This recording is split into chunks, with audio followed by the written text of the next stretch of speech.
High साथीहरू, यो चाहिँ म आज तपाईँहरूलाई हाम्रो गमलामा छतमा रोपेको फुल देखाउँदैछु। गमलामा रोपेको फुल होइन, यो चाहिँ गमलामा रोपेको भएर चाहिँ सानो हाँगामै फुलहरू धेरै फुलेको छ।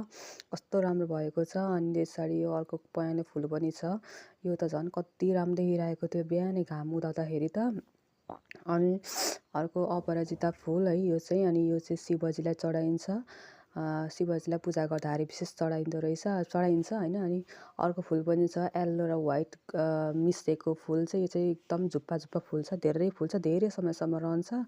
अनि यो चाहिँ के बाह्रमासे फुल हो होइन, व्हाइट र पिङ्कमा। अनि अरू फुल पनि छ ड्र्यागन फ्रुट, एलोभेरा अनि अरू फुल होइन। अनि फेरि ड्र्यागन फ्रुट पनि छ होइन। अनि यो काँडादार फुल अनि अरू पर्पल फुल पनि छ, नाम चाहिँ थाहा छैन मलाई यिनीहरूको। कस्तो राम्रो देखिरहेको थियो बिहान बिहान। अनि यो सयपत्री पनि छ एउटा बोट, अनि यो पनि मजाले फुलेको थियो। अनि जुन पनि लागेको थियो। अनि यस्तो गुड मर्निङ भएको